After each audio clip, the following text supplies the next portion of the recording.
And coming up right now is a man of faith. He's the founder and senior pastor of Fair Park Bible Fellowship, a non-denominational inner-city church in Dallas, Texas, since 1987. Seeing the need to rescue and promote the potential in the black community, Pastor Broden has been an advocate in the Fair Park and Dallas, South Dallas areas for economic opportunity, quality education, and respect for life since 1983. Recently, he ran for U.S. Congress in the Texas 30th Congressional District in 2010. He felt compelled to run because of a deep concern with the direction our country is taking, away from the constitutional principles which made this nation great, and is now rapidly moving towards Western European socialism, which is directly connected to communism. Pastor Broden has appeared in numerous national TV and radio talk shows and is a sought-after speaker on the moral, economic, and spiritual impact abortion is having in the black community. Recently received a Pro-Life Recognition Award from the National Pro-Life Religious Council for continuous leadership in the cause of life. Folks, please, put your hands together for Pastor Stephen Broden.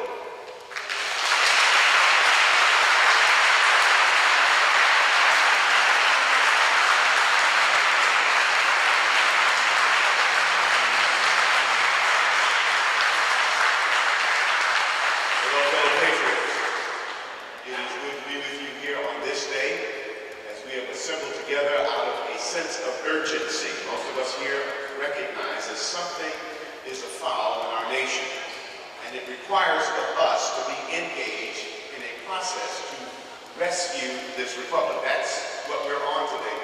We're on a rescue mission to save this country from a fundamental change that is quite different from the original intent that was represented in our founding as a nation. I want to talk to you today about what we can do when our country or our government is involved in unconstitutional acts. Unconstitutional acts. Most of us know that right now that our country has been involved and engaged in policies and legislation that is against the Constitution, against the very principles that made this nation great. And for many of us, we are trying to figure out what can we do when our country, when our government is engaged in that which is unconstitutional. For many of us in the Tea Party and in the Patriot movement across this state and across this country, we have been wringing our hands trying to figure out how on earth could it be that those that we elected to protect our interests, to represent our interests in Washington, D.C., are engaged in actions and activity that are contradictory to the principles that made this nation great. Certainly it has caused a level of frustration among many of us.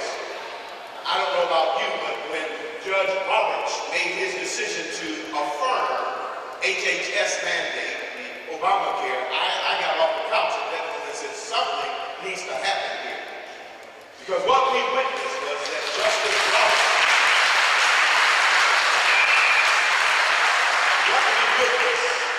that Justice Roberts went beyond his enumerated responsibilities or the limitations that are specified for the Supreme Court in the Constitution.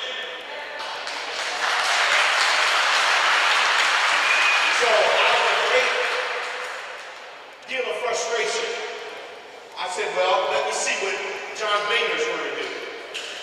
And I waited for 3 days to see if he would step to the floor in the House of the Senate and declare, Mr. President, what you've done here is unconstitutional and we're taking it to court. And I didn't hear him say a thing. So I sat back down and said, well, maybe I got this thing wrong. Maybe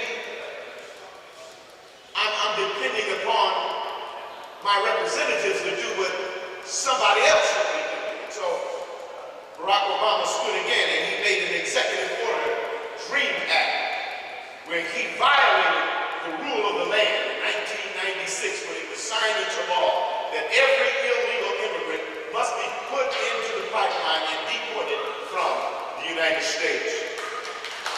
And I waited for Mitch McConnell to stand up and for him to represent my interests and to represent the Constitution. And I waited and nothing happened. And I said, something needs to happen here.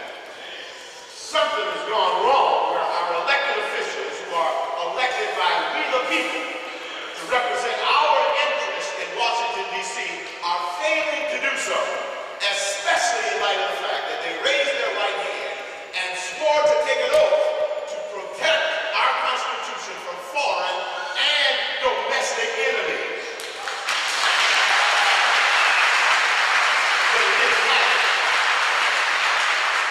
But it didn't happen. And so I'm saying now, what can we do? So I had to go back and revisit the Constitution.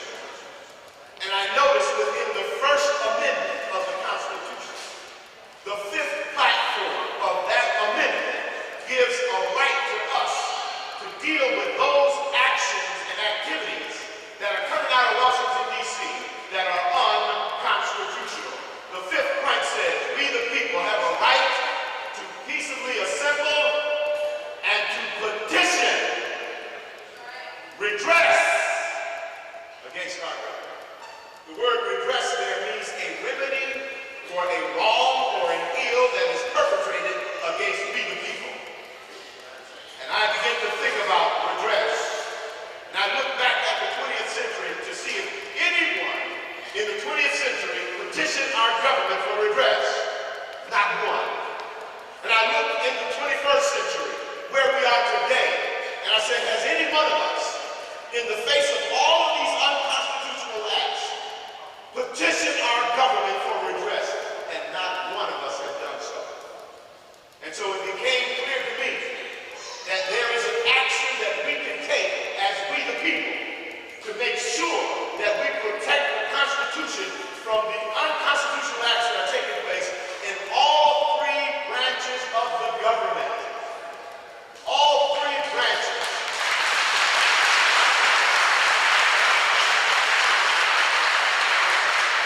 So we started an organization called the Constitutional Defenders of Texas. Before I tell you exactly what it is that we're doing, let me give you the framework for why it is and how it is that we got involved in this action. Matthew Spaulding, in his book titled, We Still Hold These Truths Evidence, says something that I think is applicable to us today and represents, I think, a mindset that was at the beginning of our nation that needs to be re-engaged and embraced today. He says this, our nation was about the idea upon which a new nation was to be established. Permanent truths applicable to all men at all times. Abraham Lincoln later said, proclaim that the principles rather than will would be the ultimate grounds of government. Unquote. What was represented in that statement or in that paragraph is a truth that I think you and I need to embrace. And it will become the impetus, the motivation for why we move as we the people. He said here that the principles that establish this nation are permanent truths. They're not valuable truths.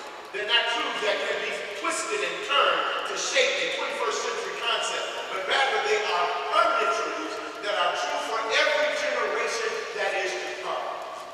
Once we understand that, listen to me, once we understand that, then we understand that our Constitution represents those permanent truths that are applicable not only to those who established them at the beginning of our nation, but are applicable to us today.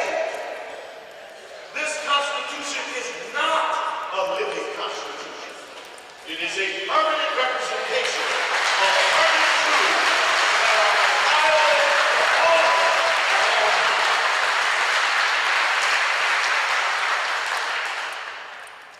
Then when you and I have come to recognize, since we have been engaged and have been quickened by the unconstitutional acts that are coming at us at such a speed, at such a rapid speed, that is absolutely breathtaking what's happening here in America.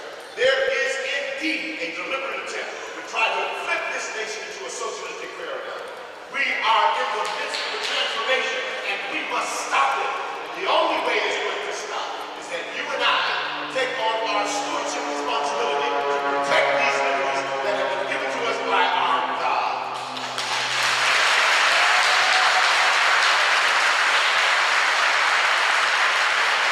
This nation is founded upon a religious heritage of liberty under law. And the Constitution was written to limit government, not the people. And certainly not the state. We've got to recognize that we are in the middle of a titanic clash of worldviews. There is this secular humanistic worldview that is fighting against the Judeo-Christian heritage that made this nation great. And there is a clash within the public square. And quite frankly, men and women, we're losing the day. There is a desperate need, a screaming need for Christians to stand up and declare, as for me and my house, we're going to serve the Lord.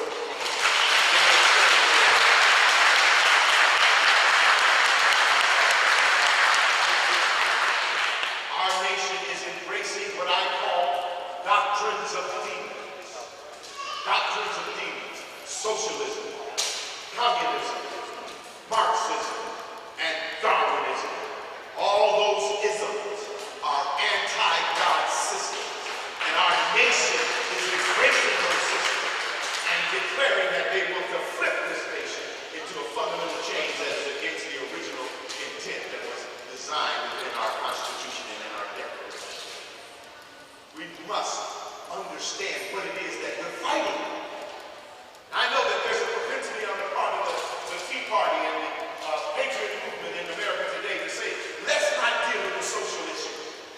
Let's only deal with the economic issue. Well, I submit to you the economic issues in America are directly tied into those social issues. Until we get right on the social issues, we will not receive the blessings of God in our economy.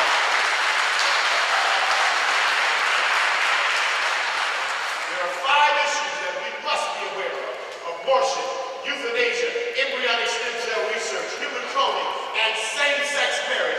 All of those issues are on the table today, and they will determine who we are as a nation. If we get it wrong in this area, we will go down the tube, and we cannot demand or expect the blessings of God.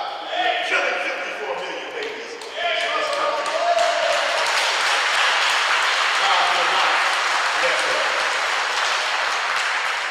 So there's a need for us to be engaged for principles that made this nation great. When we think about the greatness of America, listen to me. The greatness of America is inextricably linked to our Judeo-Christian heritage. What is the greatness of America? Those principles that we call exceptionalism, liberty, equality, natural rights, consent of the government, religious freedom, private property, the rule of law, constitutionalism, and self-government and independence. Those principles were founded out of the Judeo-Christian frame.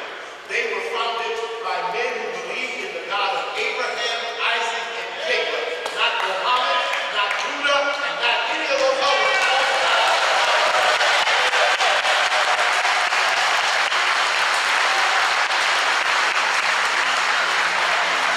Matthew Spaulding says this. He says, our nation's founders knew that the perpetuation of liberty would always depend on spirited citizens and patriotic statesmen actively engaged in the democratic task of governing themselves, holding to the truth of 1776. Men and women, that's what's needed today. Spirited citizens, you and I. As I look out at this audience, there's a screaming need for us to reach out to our sons and our daughters and to say to them that liberty costs something. Liberty costs something. Where are the young people? Their liberties are at stake. Our posterity's liberties are at stake. So we got it off the couch and we started the Constitutional Defenders of Texas. And we said the first thing that we want to do is to gather as many unconstitutional acts as we can list. We have listed in 2 days 50 unconstitutional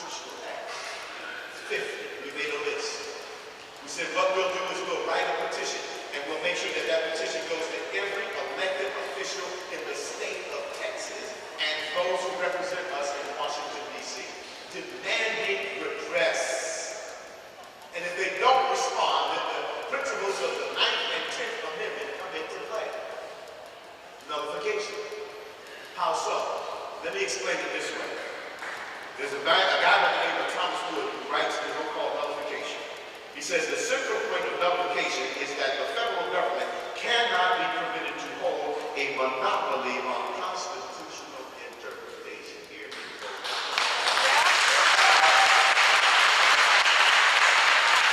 We are guilty of capitulating our stewardship responsibility to make sure that those rights that God has given to us is handed over to our representatives in Washington, D.C. They have represented this long enough that they are not concerned about the Constitution. It was Benjamin Franklin who was exiting out of the Constitutional Convention, and one approached him and said, "Sir, what have you given?" He says, "A constitutional republic, if you can keep it." The strength of what Benjamin said is in the verb to keep. Whose responsibility it is to keep it? It's our responsibility. And we can do it. We can demand redress for unconstitutional acts in our lives.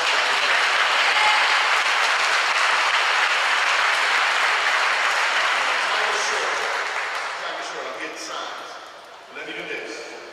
He says, if the federal government has exclusive right to judge the extent of its power, warned James Madison and Thomas Jefferson in 1798, it will continue to grow regardless of elections, the separation of powers, and other tolerant limited government. Ladies and gentlemen, that's exactly what's happening. We just elected a bunch of Tea Party candidates to go and represent us in 2010 in Washington, D.C., and they signed the NDAA, the National Defense Authorization Act, that takes away our 4th, our 5th, our 6th, our 7th Amendments. It's taking it away. And our Tea Party candidates signed them. What is that? That says to me, bro, you cannot trust them in Washington, D.C. You've got to stand stewardship over them and hold them accountable to keep their pledge to uphold and to protect this Constitution. Otherwise, it will go away. Then we're one crisis away from this president saying martial law and the Constitution goes away. And if it goes away, it's not going to come back. We have got to fight, and we've got to fight now to save our country.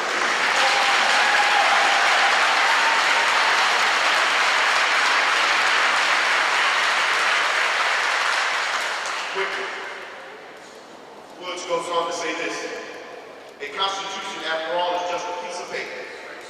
It cannot enforce itself. Checks and balance among the executive and legislative and judiciary branch as a prominent feature of the Constitution provides little guarantee of limited governance, since these three branches can simply unite against the independence of the states and the reserved rights of the people. That's what we witnessed with Judge Roberts. He sided with Barack Obama, and the legislature said nothing, and we got Obama here. And it's unconstitutional. Listen, it's not about taxation without representation. They are representing us. Who sent them there? They are representing us in Washington, D.C., but they're representing us wrong. They're representing us. My time is short. Listen, we need to check these three branches of government. Justice Roberts showed us out. Boehner showed us out. And the executive office is acting like it's some kind of kingship. And everybody's counting down to the king in the executive office. That's not how our three branches were designed and developed. They were developed, what? Three co-equal branches. They're not operating that way. And it's not going to stop until you and I recognize we can petition for redress. And if they don't do it, then we can go to Attorney General Abbott, we can go to Governor Perry and say, nullify all unconstitutional acts. Nullify.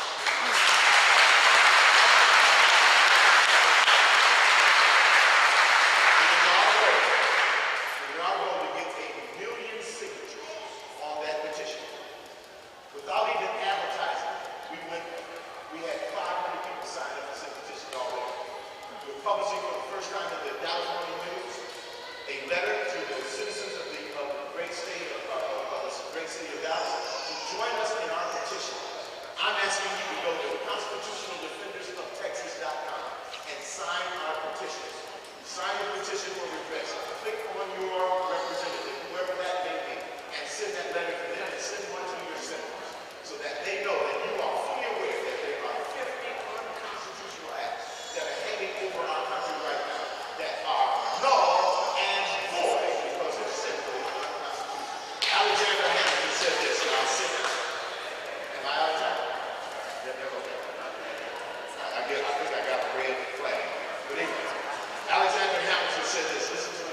which it is exercised is void. Let me explain.